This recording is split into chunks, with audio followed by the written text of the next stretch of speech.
1 in 5, 1 in 8 or 10 or 12, something like that. So it's a pretty low yield, and that is something that's really very difficult for us to get across. And again, but it's very important that we do have these types of discussions. Now, further to the question around where we go, how we make these research and development choices, we are constantly looking for new markets. Okay. Now, this is something that we sometimes get a little criticism for. And again, I'm talking not we Pfizer, we the industry, biotech or pharma. There's this idea that well, they're just trying to expand their market, and they'll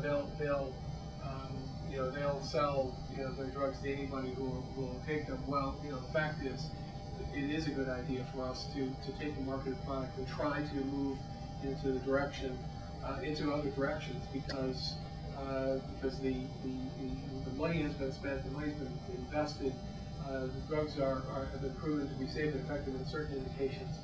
We should absolutely positively try to move in additional therapeutic areas. And that's the point, excuse me, that I'd like to make on this slide. And one of my favorite examples is this drug called Viagra. You may have heard of it. There are a couple of jokes floating around here and there about this drug for erectile dysfunction. You may not know that the drug is a failed cardiovascular drug. It was originally invented and researched to increase blood flow around the heart in heart disease.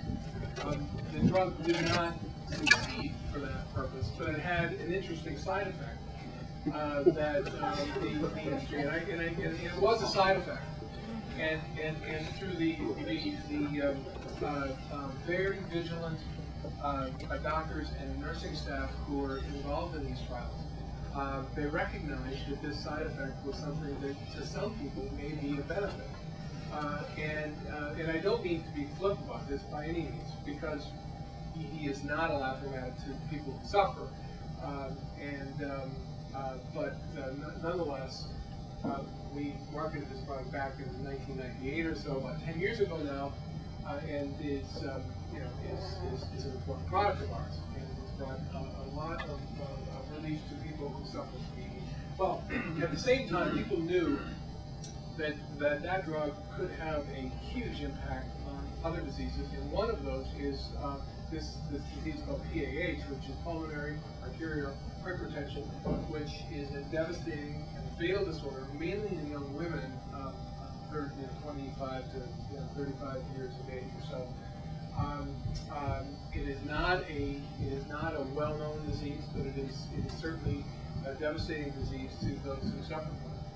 Doctors recognized immediately, both inside the company as well as outside the company, realized that this drug Viagra may have a benefit in increasing blood flow in the lungs in these young women. In fact, that was the case. Studies were set up. A new formulation of sildenafil, which is the active ingredient in Viagra, was reformulated for these studies, and the drug is now on the market called Revatio. It's the exact same medicine, but reformulated for these PAH patients. This is precisely the kinds of things that the Food and Drug Administration wants us to do, and we should well do. That is, identify a medicine that works like this, build a safety and efficacy profile, understand the drug's side effects and the good and the bad of the drug, and then move in other directions where appropriate.